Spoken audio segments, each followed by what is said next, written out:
Well, joining me now is India's High Commissioner to the UK, Vikram Doraiswami. Thank you so much, High Commissioner, for joining us here on the programme. Our correspondent Cordelia Lynch was just reporting there from Pakistan, and she also talked about the warning that Pakistan has issued, saying the world will find out when they do strike back. How concerned are you that this thing is just going to start to escalate? Let me point out that the original escalation is Pakistan's sponsored terror group's attack on civilians in Pahalgam on 22nd April. You know, our response thereafter was precise, targeted, reasonable, and moderate. It was focused principally and solely on terrorist infrastructure. We did not strike the Pakistani military establishment. We did not strike national infrastructure. And we made it abundantly clear, including in the briefing that was given yesterday morning by our permanent secretary, our foreign secretary, and by military officers, that the object of this exercise was clearly to avoid military escalation. The fact was actually acknowledged in a left-handed way, of course, by the Pakistani side in terms of their own statements, official statements, which said that the airspace hadn't been violated and that, no military establishments were attacked. And yet they did say that civilians were killed in this attack.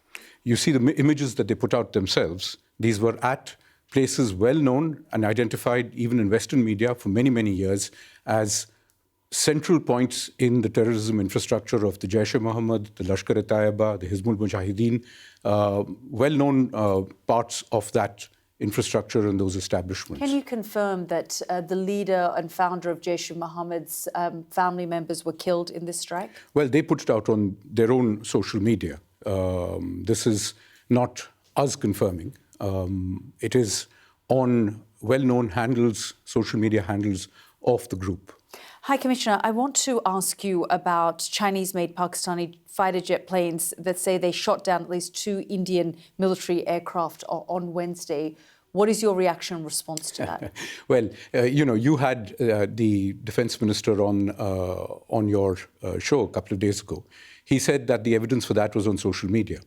By that yardstick, today's media all over in India over the last 3 hours has reported the shoot down of 2 Chinese-made fighter jets and an F-16 and an airborne early warning platform. Well, High Commissioner, I don't believe, the point that I was trying to make, if I may just complete that, look, if it satisfies Pakistan's ego to say that they've done something, they could have used that as an off-ramp to move on.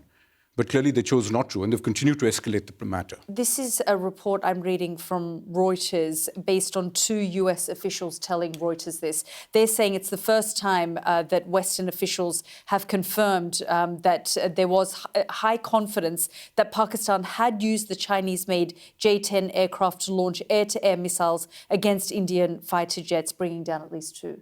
This is something that, let's ask Reuters. But my larger sense is that there is no evidence of that. We haven't actually confirmed any such thing. The better point is to ask actually if all of this is true and if Pakistan has essentially succeeded in making its point as it wanted to, why are they not stopping?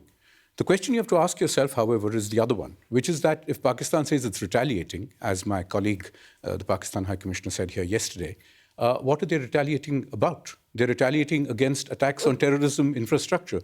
So what does that tell you of their relationship with the terror groups? Well, they're saying that they're distancing themselves completely from Pahalgam, and they're saying they had nothing to do with it. They've said that they've asked for an investigation, and India has refused an international investigation that they were happy to cooperate in. Well, this is a story we've heard multiple times before. In 2016, after the Pathankot attack, which you referred to, we offered them an unprecedented amount of access to an Indian Air Force base, which had been attacked at Pathankot, DNA samples, telephone records, the whole works. It was supposed to be a joint investigation. We never got invited for the second part of it. And frankly, each time, if you go all the way back to 2008 to the Mumbai terror attacks, where a substantial amount of information and material evidence was provided to the world and to Pakistan, who made the same generous offer of cooperation, all they've used it for is to hide their tracks and to take away fundamentally what are assets of their deep state. High Commissioner, I'm just going to keep you there because I just want to give our viewers and audience some context and bring that in. And I just want to pause for a moment, just remind our viewers how the two countries stack up against each other militarily. Now, India has over 1.2 million active personnel in its army. Pakistan has less than half of that, 560,000. In the Navy, India has 75,000 active personnel and Pakistan has 30,000. In the Air Force, India has almost 150,000 personnel, while Pakistan, again, has less than half with 70,000. But let's look at the Chinese factor now into the equation. China is by far Pakistan's largest weapons supplier, providing 81% of imports from 2020 to 2024. In contrast, Russia is your country's largest supplier, India's, and provided 36% of its weapon imports in the same period. How worried is India about the China factor? I don't see why we should be. The Chinese have a relationship with us also. Their own statements of yesterday from their Foreign Office and their Foreign Office spokespersons have been, by the broad metrics of the reactions elsewhere, been largely in the center. I don't see why that should be a factor. It doesn't worry you then that they supply such a high level of military hardware to Pakistan, 80% or so? And that's the accusation in terms of what shot down these two Indian military aircraft? Well, according to the same sets of unknown and unnamed people, we've supposedly shot down two Chinese fighters earlier today. I don't know if these are true. Nobody knows if this is true, unless actual evidence is put out of it, although the press is now suggesting in India that they even have, they've even had pilots who've ejected and been captured. Now, the reality is simply this. China requires a relationship with all of its neighbors, that includes us. Its defense relationship with Pakistan is long-standing. It is for Pakistan to decide whether it chooses to use its military hardware for its self-defense or to actually attack other countries. This has been the problem even with material supplied by the United Kingdom or by the US in the past. Essentially, it's been taken on the guise of fighting terror, for instance, like the F-16 aircraft bought in the mid-2000s.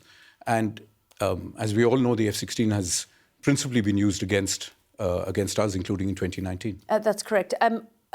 Pakistan says that it will strike at a time and place of its choosing, and India will be made aware of that. Is India worried and preparing for this and potential scenarios? We have made it abundantly clear in our official statement, again, as I said, both yesterday and today.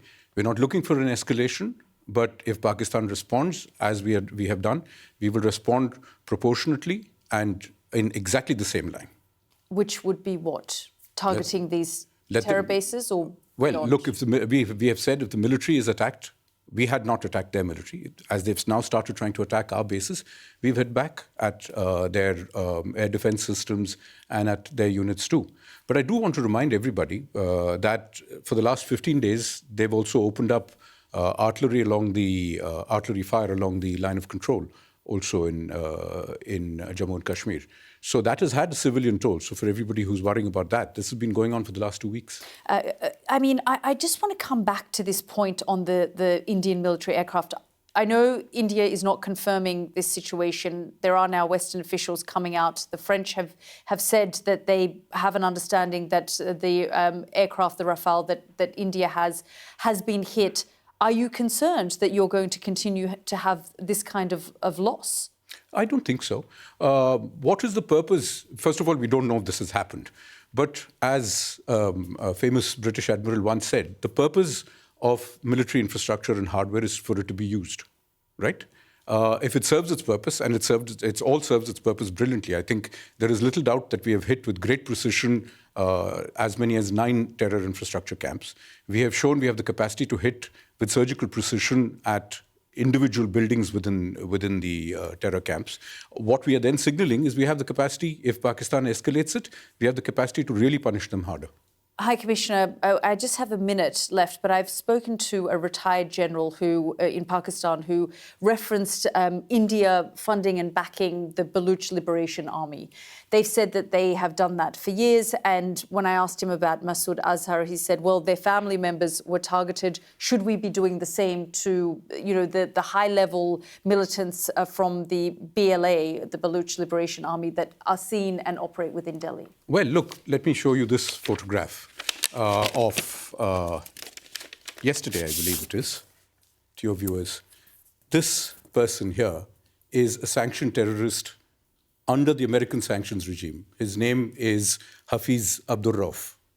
He's the brother of the founder of the terrorist groups that you're mentioning. Look who's behind him, Pakistani military.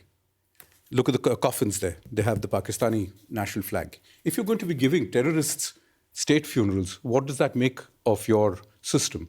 And everybody knows that for the last 30 years, Pakistan has used this as a means of subcritical warfare against India. If the international community really wants to be able to look at this and worry about it, the simple solution is to tell Pakistan it has an opportunity for an off-ramp.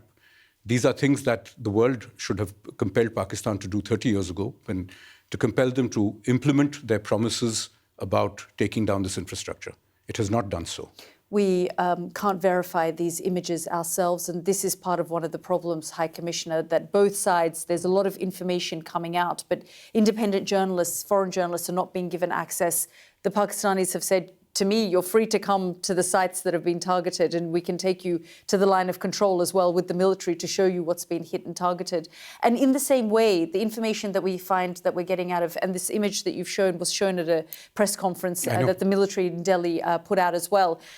But that is part of the problem here as well, isn't it, High Commissioner? I mean, there is an information warfare that's taking place, and independent journalists can't seem to get access to either side. Well, look, it is a fluid situation out there. I don't know how helpful it would be to have independent journalists or any kind of journalists wandering around in an area where there is active military operations happening. The logical solution would be, as we've said repeatedly, for Pakistan to take the opportunity of an off-ramp, which we have made abundantly clear, including this morning, that if Pakistan stops attacking our military facilities, the matter ends there. But it is for them to decide. High Commissioner, thank you for joining us. Thank you for having me.